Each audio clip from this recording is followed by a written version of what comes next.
Let us delve into the very heart of devotion, into the echoing chambers of your soul where love resides, and explore what it truly means to love the Lord your God with all your heart, and with all your soul, and with all your mind, and with all your strength.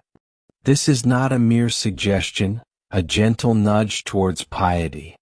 This, my children, is the greatest commandment, the very bedrock upon which all other commandments rest. Think for a moment, truly consider the weight of those words. Oh, not a portion, not a sliver, not a convenient offering when times are good. Your heart, pulsating with life, every beat a testament to the divine breath within you. Your soul, the eternal essence that whispers of my presence, yearning for union with the divine. Your mind, that wondrous instrument capable of soaring intellect and profound contemplation. And your strength, every fiber of your being, every action you undertake. All of this poured out as an offering of love. Now I ask you, how many truly live this commandment?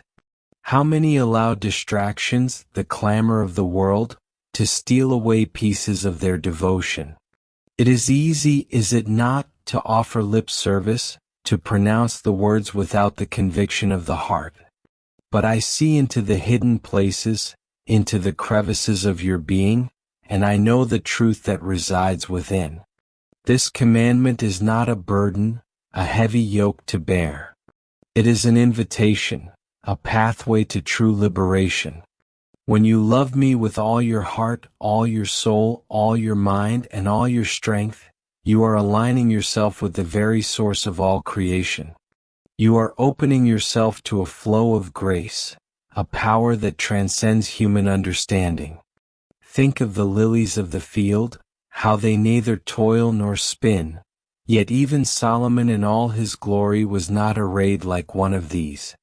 If I so clothe the grass of the field, which today is alive and tomorrow is thrown into the oven, will I not much more clothe you, O you of little faith?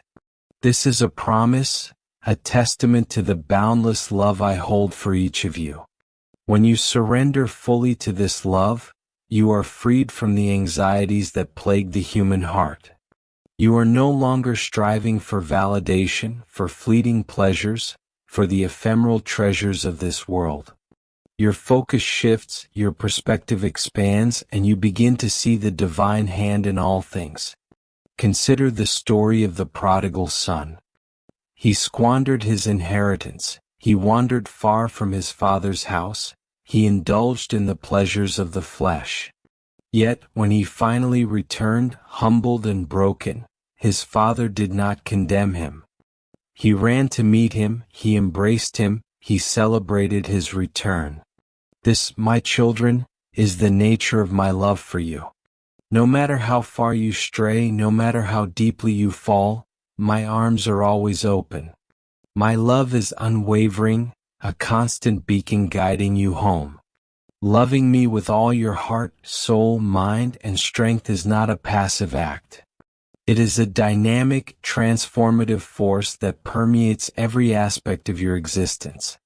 It manifests in your relationships with others, in your compassion for the suffering, in your stewardship of the earth. It informs your decisions, shapes your character, and inspires you to live a life of purpose and meaning.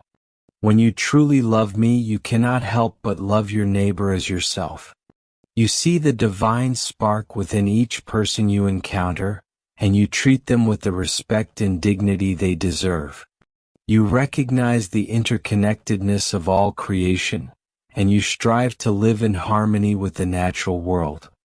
You become a vessel of my love, a conduit of grace, a beacon of hope in a world desperately in need of light. This is not a task to be undertaken lightly. It requires constant vigilance, a conscious effort to cultivate a heart of love. It demands that you turn away from the temptations that pull you away from me, the distractions that cloud your vision, the voices that whisper lies and sow seeds of doubt. It requires you to embrace silence, to commune with me in prayer, to seek my guidance in the Scriptures. It calls you to gather with your fellow believers, to support one another on this journey of faith, to share your joys and sorrows, your triumphs and struggles. It is a lifelong pursuit, a journey of ever-deepening love, a path that leads to eternal life. So I ask you again, my children, what does it truly mean to love the Lord your God with all your heart, and with all your soul, and with all your mind, and with all your strength? It is the essence of your being, the core of your identity, the very purpose of your existence. It is the key to unlocking the fullness of life, the gateway to experiencing the boundless love that awaits you in my eternal embrace. Embrace this commandment not as a burden but as a gift. Let it transform you from the inside out, and become a living testament to the power of divine love. Let us speak of a thirst, a yearning etched deep within the very fabric of your being. A hunger not for sustenance of the flesh, but for something far more profound. A hunger for belonging, for purpose, for connection with the divine. I speak, of course, of the parable of the prodigal son, a story whispered through the ages, yet perpetually relevant to the human condition. Consider for a moment the younger son, restless, impulsive, driven by a desire for autonomy and the allure of the unknown. He demands his inheritance, a premature claim on a future not yet earned, and sets off to a distant land. There, amidst the fleeting pleasures and hollow promises of the world, he squanders his fortune, his spirit eroding with each passing indulgence. He finds himself in the company of strangers, surrounded by superficiality, yet utterly alone. The emptiness gnaws at him, a hollow echo in the chambers of his heart. He is reduced to feeding swine, a task considered unclean and degrading, a stark symbol of his descent into spiritual destitution. And in that moment, amidst the squalor and despair, a flicker of recognition ignites within him. He remembers his father's house, a place of abundance, of unconditional love, of belonging. How many of my father's hired servants have food to spare, and here I am starving to death? He cries out, the first glimmer of hope piercing through the darkness. This, my children, is the turning point, the moment of profound realization. The prodigal son recognizes the folly of his ways, the emptiness of his pursuits. He understands that true fulfillment is not found in the fleeting pleasures of the world, but in the enduring love of the Father. And so he resolves to return, humbled and broken, prepared to beg for forgiveness, to accept even the lowest position in his Father's household.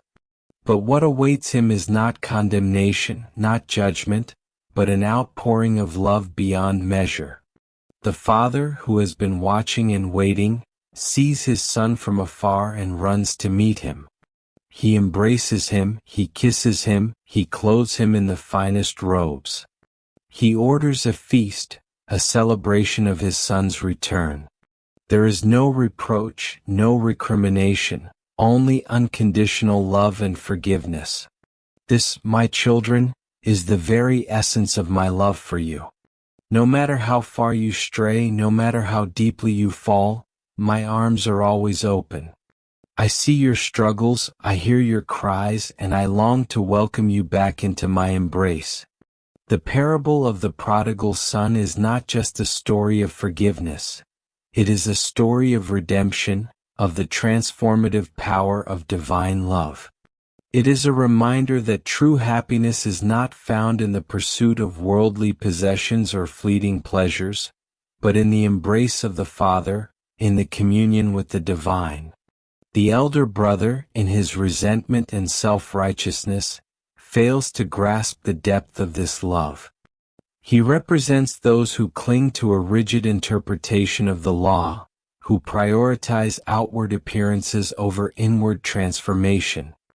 He has remained in his father's house, yet he is just as lost as his younger brother, trapped in a prison of his own making.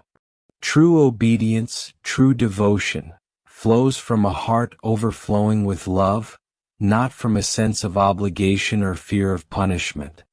The father's plea to his elder son echoes through the ages. You are always with me and everything I have is yours. But we had to celebrate and be glad because this brother of yours was dead and is alive again. He was lost and is found. This, my children, is the message I offer to you today. Come home.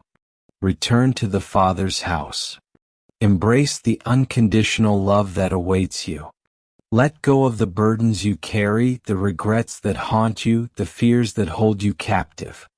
Allow yourself to be enveloped in the warmth of my embrace, and experience the true meaning of belonging. The feast is prepared, the robes are waiting, and the Father's heart yearns for your return.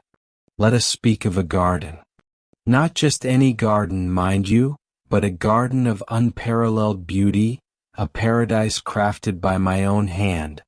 A place of perfect harmony, where the lion lies down with the lamb, and the rivers flow with milk and honey. A place where humanity walked in communion with me, bathed in the pure light of my presence. This, my children, is the Garden of Eden, a whisper of a memory etched deep within your souls. A memory of a time before the fall, before the serpent's whisper poisoned the air and cast a shadow upon the human heart. But what secrets does this garden hold? What lessons can we glean from its verdant embrace and tragic loss? The story of Eden is not merely a tale of origins. It is a profound parable, a mirror reflecting the complexities of the human condition. It speaks of innocence and temptation, of obedience and rebellion, of the consequences of choices made and the enduring promise of redemption. Consider Adam and Eve, the first man and woman, crafted in my own image, entrusted with the stewardship of this earthly paradise. They lived in a state of blissful ignorance, unaware of the duality of good and evil, their every need provided for. Yet, within this perfection lay a seed of vulnerability, a susceptibility to the seductive whispers of doubt and discontent. The serpent, that ancient symbol of deception, slithered into their midst, planting the seeds of discord. He questioned my authority, he twisted my words, he preyed upon their innate curiosity, their yearning for knowledge beyond their grasp. Did God really say, "You must not eat from any tree in the garden"? He hissed, the venom of his words seeping into their unsuspecting hearts. And Eve, captivated by his cunning, his promise of enlightenment, succumbed to the temptation. She ate the forbidden fruit and then offered it to Adam, who also partook of its deceptive sweetness. In that moment the world shifted. The veil of innocence was torn asunder. They became aware of their nakedness, a symbol of their vulnerability, their separation from me. Shame and fear entered their hearts, emotions previously unknown in their state of blissful ignorance. They hid from my presence, a heartbreaking image of the distance created by sin. The consequences of their disobedience were swift and far-reaching. They were banished from the garden, forced to toil and struggle for survival. Pain and suffering entered the world, a stark contrast to the harmony that once prevailed. Yet even in their exile my love for them remained steadfast. I clothed them in garments of skin, a tangible expression of my compassion, my unwavering commitment to their well-being. The story of the Garden of Eden is not a tale of condemnation, but a story of hope. It reminds us that even in our failings, even in our moments of disobedience, my love endures. It points towards the possibility of redemption, the promise of a future restoration of harmony. The expulsion from Eden is not the end of the story, it is the beginning of a journey, a pilgrimage back towards the divine. The garden remains within us, a seed of potential waiting to be nurtured, a reminder of the paradise we can reclaim through obedience, through surrender to my will, through the transformative power of love. Let us speak of a mountain. Not just any mountain, mind you, but a mountain shrouded in mist, a place where heaven and earth meet, a place of divine revelation. A mountain where the very air crackles with the presence of the divine. A mountain where the course of history was forever altered. I speak, of course, of Mount Sinai, the hallowed ground where I descended in fire and thunder, where I delivered my sacred law to my chosen people. But what secrets does this mountain hold? What wisdom lies hidden within its craggy peaks and echoing valleys? The story of Sinai is not merely a historical account. It is a timeless parable, a testament to the enduring covenant between God and humanity. It speaks of obedience and rebellion, of law and grace, of the unwavering pursuit of righteousness and the boundless mercy that awaits those who seek my face. Picture, if you will, the Israelites newly freed from the bondage of slavery, wandering in the wilderness, their hearts filled with both hope and trepidation.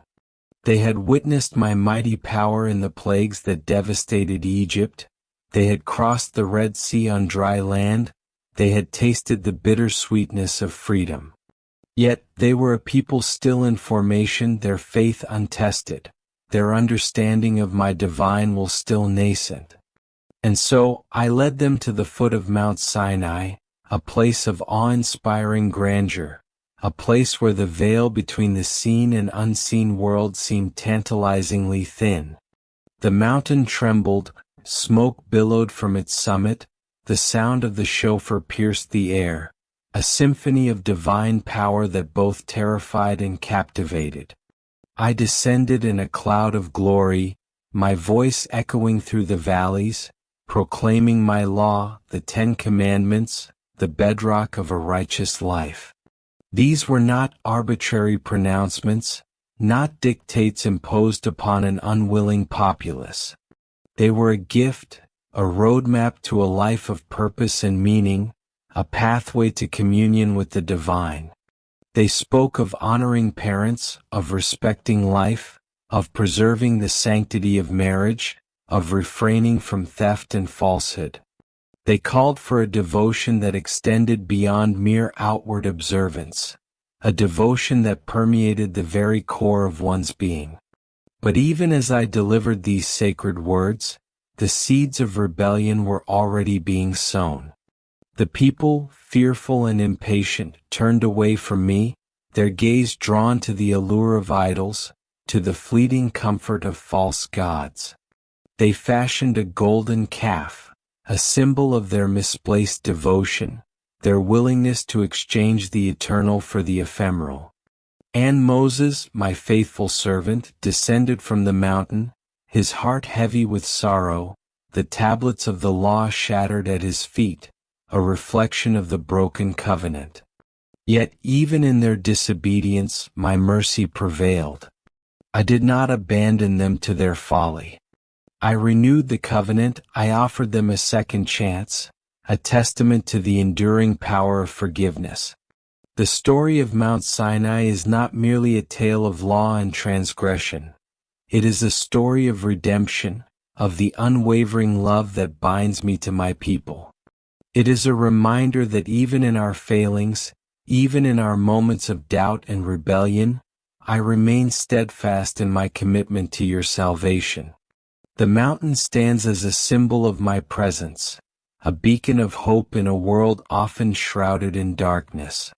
It calls us to ascend, to strive for a higher understanding, to seek the divine presence that permeates all of creation. Let us speak of a mountain. Not merely a peak of earth and stone, but a towering symbol etched upon the very heart of faith. A mountain shrouded in mist, echoing with the whispers of divine presence. A mountain where the veil between heaven and earth grows thin, where the whispers of the divine become a resounding chorus.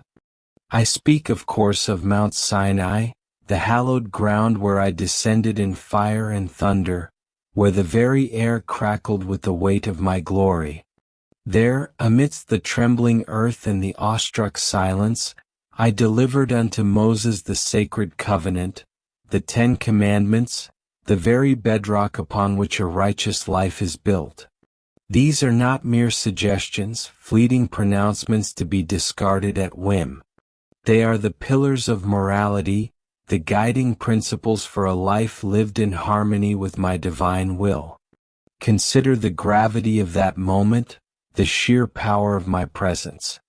The mountain quaked, the people trembled, the very air vibrated with the intensity of my pronouncements.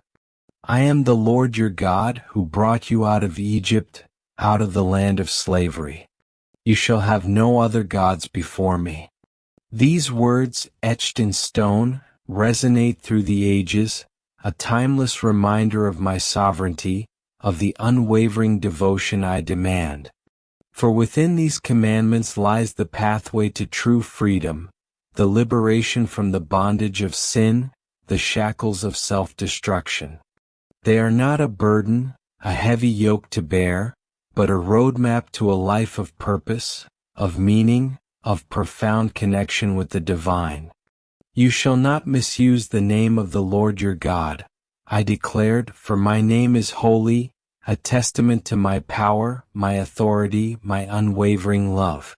To invoke my name in vain, to use it carelessly, is to diminish the sacred bond between us, to sever the delicate threads of connection that bind us together. Honor your father and your mother, I commanded, for within the family unit lies the foundation of a strong and vibrant society. Respect for elders, reverence for tradition, these are the cornerstones of a community built on love, on mutual support, on the unwavering commitment to one another's well-being. You shall not murder. You shall not commit adultery. You shall not steal. You shall not give false testimony against your neighbor. You shall not covet your neighbor's house.